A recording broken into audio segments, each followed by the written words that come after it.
फैसल जज काजी शुरैह का बेटा मदरसे में पढ़ता था। उस्ताजों ने कहा है तुम्हारे बाल बहुत बड़े हो गए हैं, आजकल तो पता नहीं कौन कौन से बाल चलने लगे हैं। अब वो एक और बाल चलने लगे हैं, सुअर कट। सुअर कट बाल जानते ना, इधर से कटे हैं, इधर से कटे हैं, इधर सब टकला है, चारों तरफ गोल, बीच में छत्ता मधुमक्खी का रखा हुआ है। इसको हमारे यहाँ कहा जाता सुअर कट बाल।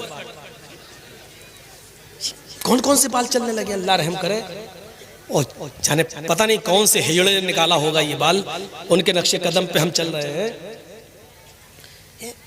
कौन सी इधर बाल साफ, देख के कसम खुदा की घिन आती है, अल्लाह इसके पास हम बैठे कैसे हैं।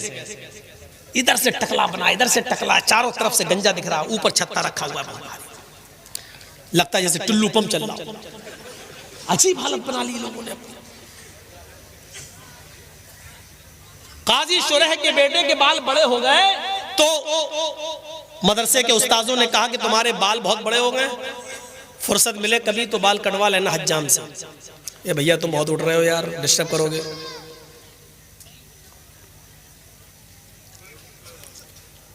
तो बेटे ने कहा ठीक है, काजी शुरैह का बेटा कहा ठीक है करवा।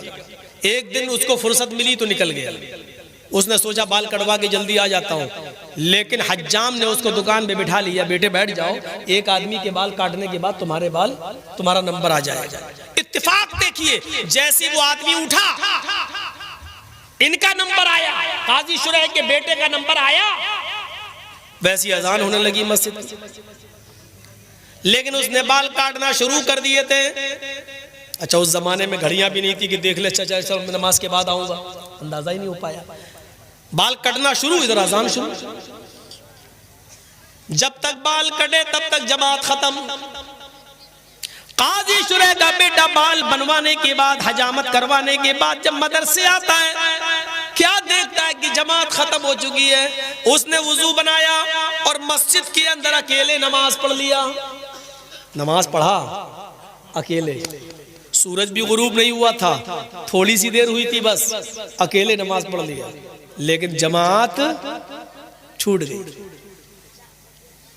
मदरसे के असातिज़ा ने पूछा कि तुम कहां थे, उसने कहा बाल बनवाने में देर हो गई। मदरसे के असातिज़ा ने इसको उज़्र नहीं समझा, नहीं ये कोई उज़्र नहीं है, तो तुम्हें सजा क्या दी जाए।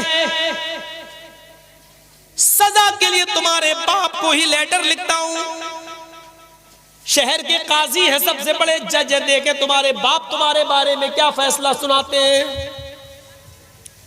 और सुनो नौजवानों, और अगर उनके माँ बाप जिंदा हैं तो सुने। मुकदमा हजरत शुरैह की अदालत में आता है, काजी साहब आपके बेटे ने ऐसे वक्त में बाल कटवाए कि असर की अजान होने लगी। आपका बेटा जब बाल बनवाने के बाद मदरसे में आया तो जमात हो चुकी थी, उसने बाद में नमाज पढ़ ली। आप खुद फैसला कीजिए कि जमात छोड़ने की सजा उसको क्या दी जाए। काजी शुरैह ने उस लेटर के पीछे एक फैसला लिख दिया और अपने कासिद, अपने एलची के जरिए एक मोटा डंडा देकर भेजा। मोटा डंडा उस कासिद ने मदरसे के उस्ताद को दे दिया, जो हेड मास्टर था, जो प्रिंसिपल था उसका, उसको दे दिया, लीजिए। और लेटर में सजा लिखी हुई है। खत पढ़ता है मदरसे का प्रिंसिपल, तो उसमें लिखा हुआ है, आए प्रिंसिपल साहब, सदर मुदर्रिस साहब, अमीद मोहतरम, मेरे बेटे ने ऐसे वक्त में बाल कटवाए जिसमें असर की अजान का वक्त करीब था, लिहाजा बज़ाहिर मेरे बेटे का कोई उज़्र नजर नहीं आ रहा है, ये उज़्र शरई नहीं है। उसने जमात तर्क की, आमदन और जानबूझकर तर्क करना माना जाएगा। बाल कटवा रहा फिर भी जानबूझकर तर्क करना माना जाएगा। लिहाजा इस आमदन और जानबूझकर नमाज तर्क करने की सजा मैं ये सुनाता हूं कि जो डंडा मैंने तुम्हें भेजा है, इस डंडे से मेरे बेटे को इतना पीट लो, इतना पीटो कि ये डंडा 3 टुकड़ों में बट जाए, इस डंडे के 3 टुकड़े हो जाए। मोटा डंडा, ये वाला नहीं था पकड़ो एक मारो टूट जाए, मोटा डंडा 3 टुकड़े हो जाए। हाँ, लेकिन जब डंडा 3 टुकड़े हो जाए तब मेरे बेटे को पीटना छोड़ देना।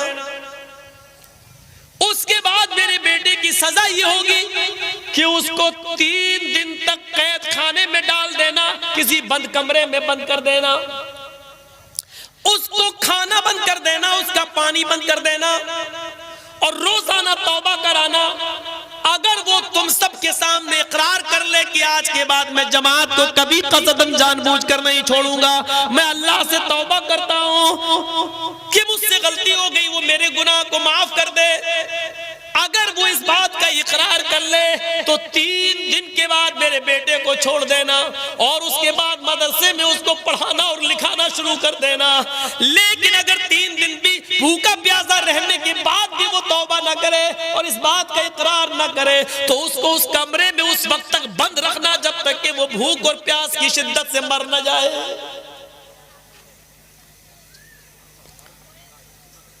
एक वक्त की नमाज, और नमाज नहीं छूटी थी, नमाज तो पढ़ लिया था, जमात छूटी थी एक वक्त की, वो भी बाल बनवाने में। हम अपने गरीबानों में झांक कर देखें कि हमारी औलाद ये कौन सी नमाज है। हम जिस दुकान पर बैठे हुए हैं, अजान हो रही है, बाप हाजी है, हज करके आया, बेटे बैठो दुकान पे, हम नमाज पढ़ के आ रहे हैं, पहले हम पढ़ा बाद में तुम चले। ये इस्लाम के हकाम किराना मर्चेंट की दुकान नहीं है, जो तुम्हें पसंद आए वो करोगे और जो नहीं पसंद आए वो नहीं करोगे।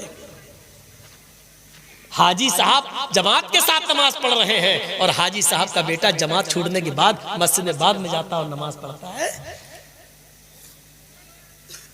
ये कौन सी जमात और कौन सा इस्लाम है ये?